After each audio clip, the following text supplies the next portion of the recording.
Il y a Calbo qu'on a reçu, nous raconte la rencontre avec Nelson Mandela. Est-ce que toi, tu peux nous raconter ta version de la rencontre? Parce que j'ai l'impression que tout le monde, tous les membres du Bissau ont une version. Ouais, après avoir écouté ton émission, je suis retourné dans le livre que j'ai pas, que je suis en train de finir là.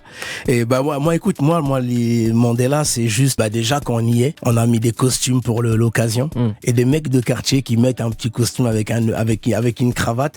Ça se voit direct, c'est un peu chelou parce que la cravate, elle est pas, tu vois, comme il faut. Et c'est ça que j'ai comme souvenir. Puis on arrive là-bas. Et puis comme je te disais, moi je suis arrivé en France, j'avais 10 ans. Là, j'ai dû appréhender la langue française. Et c'est surtout une prise de conscience. On arrive là-bas, ça se passe à Sun City.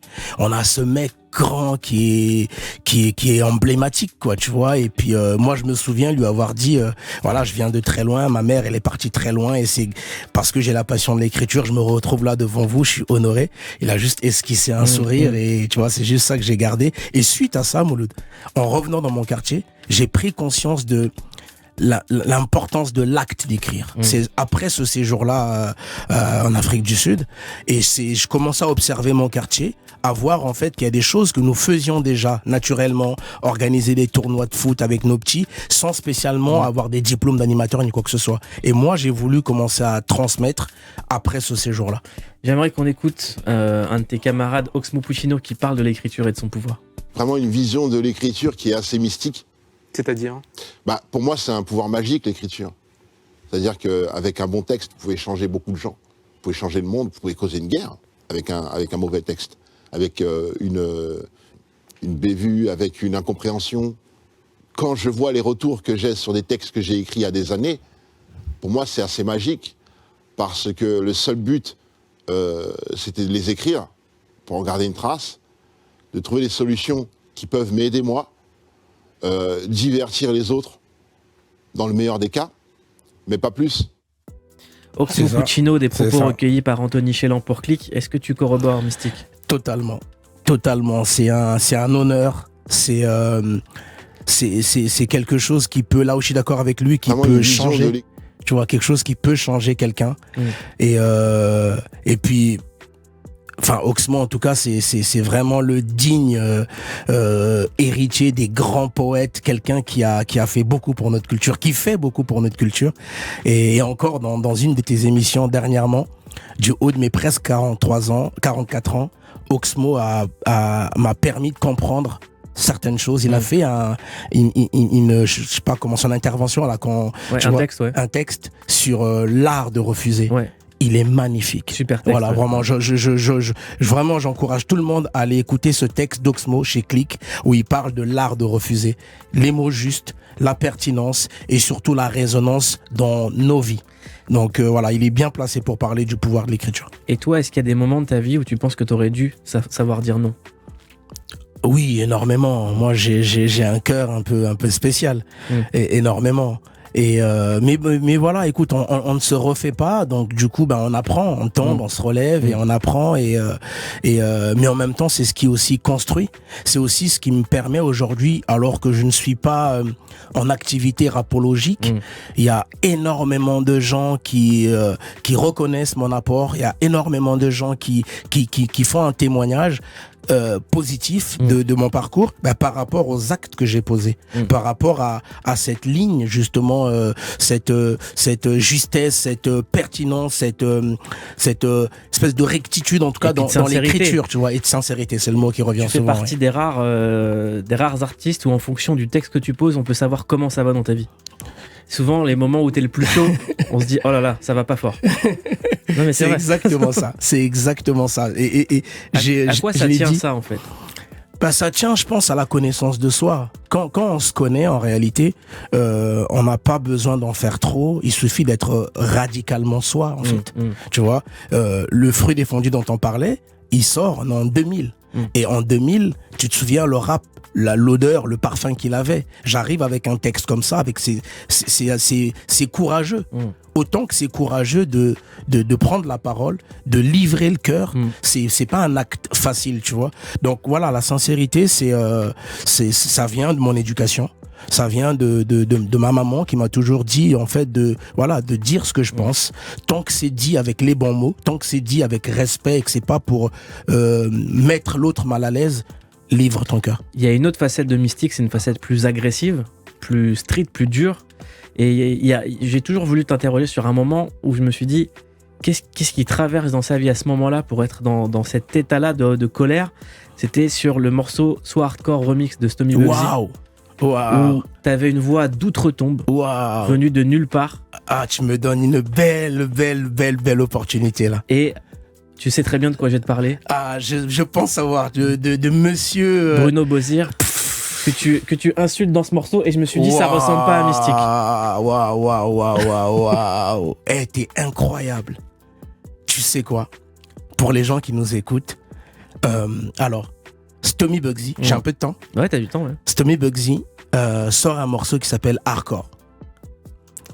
Moi, tu sais à quel point j'aime le rap, ouais. J'aime le bon rap. Et j'arrive dans les bureaux du studio de Passy. J'écoute ce morceau. Et c'était l'époque où, en fait, au State, notre culture, elle est comme ça. Dès qu'il y a un morceau qui sort qui est bon, il y a le remix. Il y a le remix. Et moi, je dis à Stomy Bugsy, ce morceau-là, vous êtes devenus des artistes très mainstream. Ça veut pas dire que vous êtes plus crédible ou ces mots un peu, tu vois. Vous êtes mainstream, mais nous, on est un peu en dessous. On est un peu espèce de garde-fou. Donne-moi ce morceau. Donne-moi un budget et je vais te faire un remix, mais une tuerie. Il me dit, ok, il me donne le budget. J'invite Alpha 520, légendaire Alpha 520 du ghetto Fabulous Gang. J'invite James Capage du 93. J'invite Lino. J'invite Tequila, son petit frère, le petit frère de Lino. J'invite Desporuti. J'invite... Enfin, je pense avoir oublié personne. Moi-même, j'ai pas voulu poser. Je fais juste le refrain. À ce moment-là, je venais de me faire opérer des cordes vocales. D'accord. J'avais des polypes. Et du coup, j'ai cette voix un peu très comme ça et tout. Et je fais le refrain hardcore. Stomy, paraît que t'es fort. Et j'introduis chaque artiste. Et à la fin du morceau, on est en 2007, à la fin du morceau, c'était la période où Doc Gynéco était, comment dire, en lien, en contact avec le président de cette époque-là, Monsieur Nicolas Sarkozy.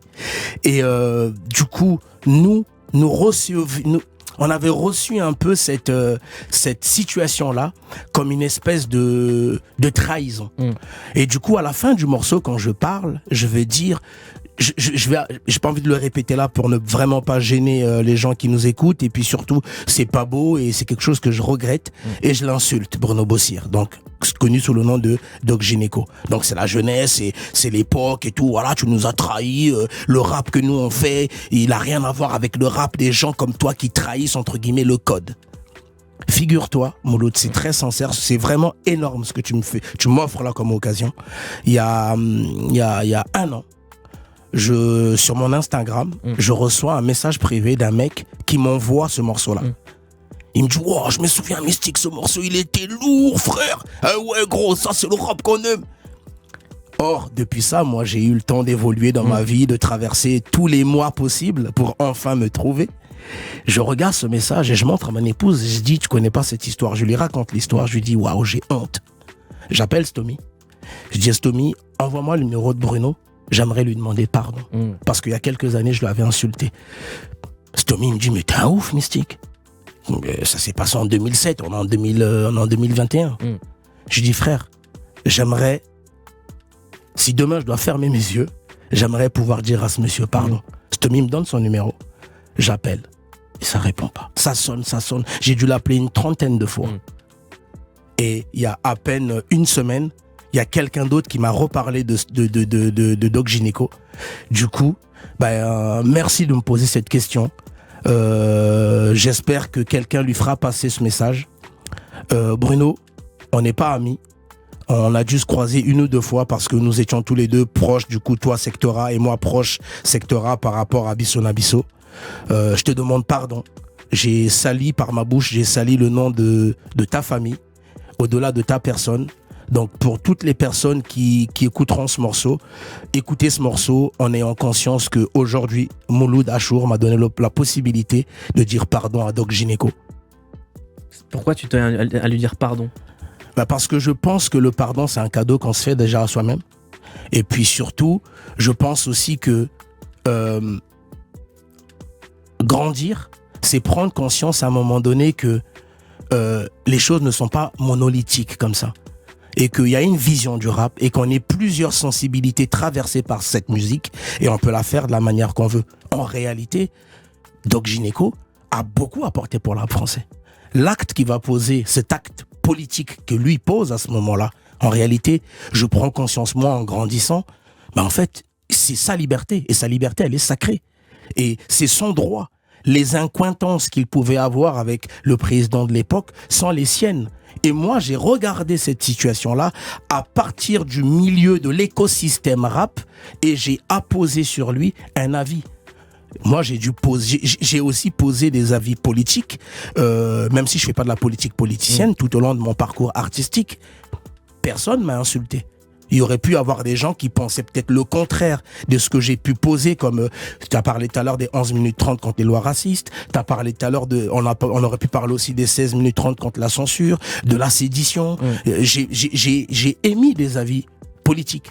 On m'a pas insulté pour autant. Donc je pense que grandir, c'est ça. C'est un cadeau qu'on se fait à soi-même. Et puis surtout, j'ai la possibilité de pouvoir le dire. Je l'ai appelé au moins une 30aine de fois. Réponds, Bruno. Donc voilà. J'espère qu'il recevra en tout cas ce message de la manière la plus... la meilleure possible. En tout cas, les dernières nouvelles que j'ai eues de Doc Gynéco, c'est, figure-toi, qu'il travaille avec Rockin' Squat. J'ai vu une photo il y a quelques jours. C'est magnifique. Tu vois, t'as vu comme quoi notre culture, comment elle fait naître des situations parfois inattendues. Incroyable. Collaboration incroyable.